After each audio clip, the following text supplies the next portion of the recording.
আর এবার একটু পানিহাটির দিকে নজর রাখতেই হচ্ছে। পানিহাটিতে পুকুর ভরাট, রামচাঁদ ঘাট রোডে 12 কাঠা পুকুর ভরাটের অভিযোগ উঠছে।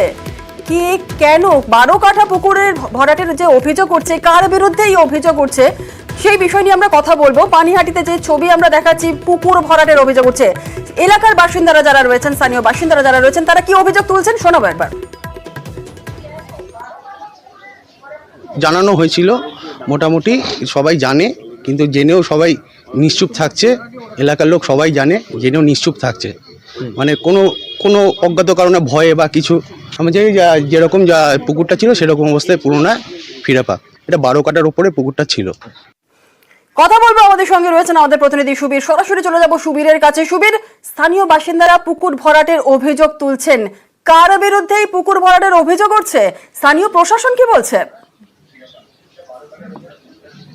দেখো, পানিহাটি পৌরসভার 4 নম্বর ওয়ার্ড রাজা রামচাঁদ ঘাট রোড এলাকা, সেই এলাকাতে কিন্তু একটি 12 কাঠা পুকুর, সেই পুকুর কিন্তু বালি এবং মাটি ফেলে কিন্তু ভরাট করার অভিযোগ সেই পুকুর মালিক প্রবীর ব্যানার্জির বিরুদ্ধে। এবং এই ঘটনা কিন্তু এর আগেও কিন্তু সেই জমির মালিক সহ এলাকার স্থানীয় কাউন্সিলরকে অভিযোগ করেছিলেন স্থানীয় বাসিন্দারা, যে এইভাবে কিন্তু পুকুর ভরাট করাটা অন্যায় হচ্ছে। এলাকাতে পুকুর ভরাটে কিন্তু পরিবেশের ভারসাম্য নষ্ট হচ্ছে। সেই জায়গায় দাঁড়িয়ে কিন্তু জমির মালিক কোনো রকম কোনো কর্ণপাত করেননি। এবং স্থানীয় কাউন্সিলর, এলাকার মানুষ অভিযোগ করছে, স্থানীয় কাউন্সিলর প্রবীর ভট্টাচার্য তিনি কিন্তু অলিখিতভাবে কিন্তু এই যে পুকুর ভরাট হচ্ছে সেটা তিনি সম্পূর্ণটা জানেন। এবং সেই জায়গা থেকে দাঁড়িয়ে আমরা যোগাযোগ করেছিলাম জমি মালিকের সঙ্গে। তিনি প্রথমে বলেছেন যে তিনি পুকুর কোনো ভরাট করছেন না, তারপরে কিন্তু তিনি নিজে স্বীকার করছেন যে পুকুরের একটি অংশ তিনি কিন্তু ময়লা আবর্জনা ফেলে ভরাট করছেন। এবং তিনি যখন স্বীকার করার পাশাপাশি কাউন্সিলরের সাথে আমরা যোগাযোগ করি, তিনি কিন্তু পরিষ্কার এই ঘটনা অস্বীকার করছেন। এবং এই যে ঘটনা, অর্থাৎ স্থানীয় বাসিন্দা যারা রয়েছেন তারা কিন্তু গোটা ঘটনায় সরব হয়েছেন এবং তাদের একটাই কথা যে এই পুকুর কোনো রকম ভাবে কিন্তু তারা ভরাট করতে দেবেন না। সুবীর, আমাদের সঙ্গে থাকো। জমির মালিক এবং কাউন্সিলর কি বলছেন শোনাবো। পুকুর ভরাট করে না, আমি তৃণমূল করি, ঠিক আছে।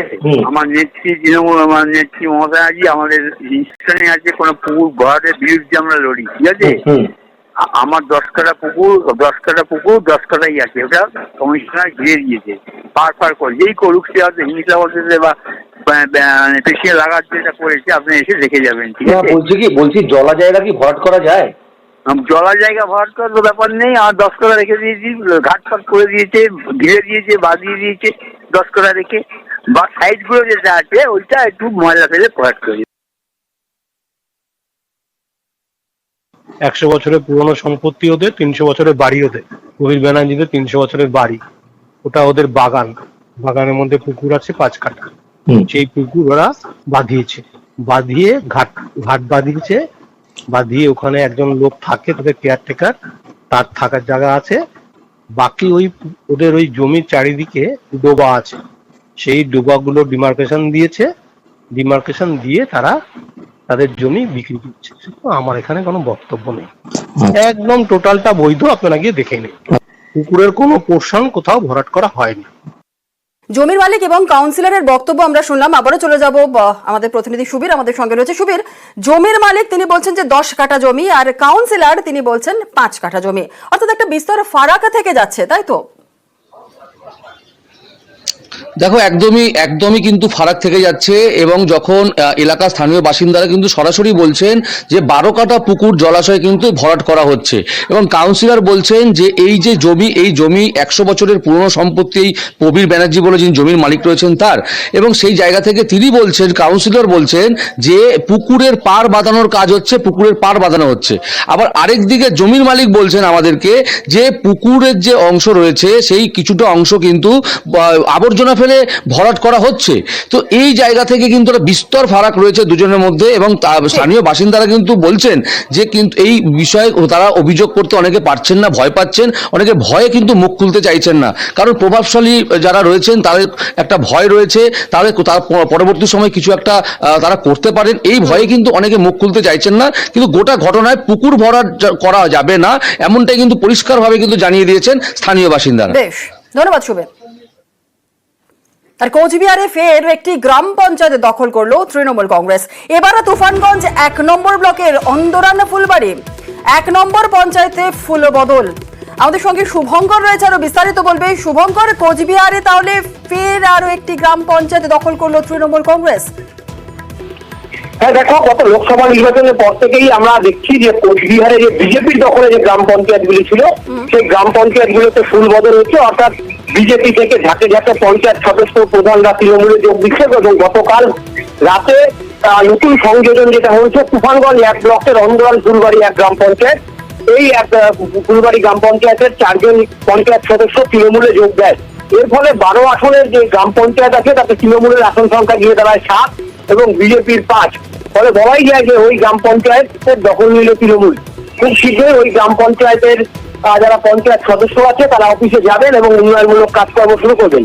জনতাগী পঞ্চায়েতদের যেটা বক্তব্য যে গত 1 বছর ধরে বিজেপির কাজ সেখানে আমরা কাজ করতে পারছিলাম না, আমরা উন্নয়নের কাজ করতে চাই, তাই তৃণমূলে যোগ দিয়েছি। যদিও বিজেপির দাবি ওদের ভয় দেখিয়ে নিয়ে যাওয়া হচ্ছে, এসব করে লাভ হবে না। ধন্যবাদ শুভঙ্কর। বিজেপির মানে মূল যে সংগঠন আমরা পাচ্ছিলাম না, ঠিক আছে।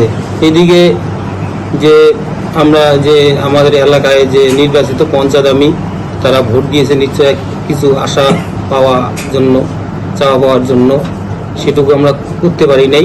আগামী দিনে যে উন্নয়নমূলক কাজগুলো যেন ভালোভাবে করতে পারি, মানুষকে যেন পরিষেবা ঠিকভাবে দিতে পারি। বিধায়ক তহবিল থেকে কিছু পারি নেই, সাংসদ থেকেও কিছু পারি নেই, এবং 1 বছর যে আমরা অঞ্চল চালালাম সেখানেও কিছু সেই রকম উন্নয়ন করতে পারিনি।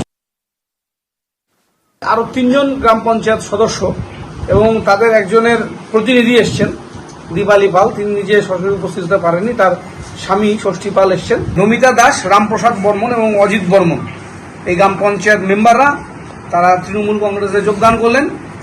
এর ফলে আমরা এই অঞ্চলে সংখ্যাগরিষ্ঠ হলাম। এনাদের দায়বদ্ধতা আছে মানুষের সাথে। তৃণমূলকে গত পঞ্চায়েতে তাদের বুথে হারিয়ে তারা জিতে এসছে, কাজে তাদের গ্রহণযোগ্যতা, তাদের অ্যাকসেপ্টেবিলিটি এলাকাতে আছে। উন্নয়নের ক্ষেত্রে সমবন্টন নীতির মাধ্যমে আমাদের কাজ চলবে। মন্ত্রী তৃণমূল জেলা সভাপতির বাগযুদ্ধ। কাঁথিতে জেলা সভাপতির ওপর ক্ষুব্ধ অখিলগিরি। জেলা সভাপতির বিরুদ্ধে দুর্ব্যবহারের অভিযোগ তোলা হচ্ছে, কিন্তু কেন এই দুর্ব্যবহার, বিস্তারিত জানবো। আমাদের সঙ্গে রয়েছেন আমাদের প্রতিনিধি সুজিত ভৌমিক, আরো বিস্তারিত বলবে। সুজিত, কেন এই ধরনের দুর্ব্যবহারের অভিযোগ হচ্ছে, ঠিক কি ঘটনা?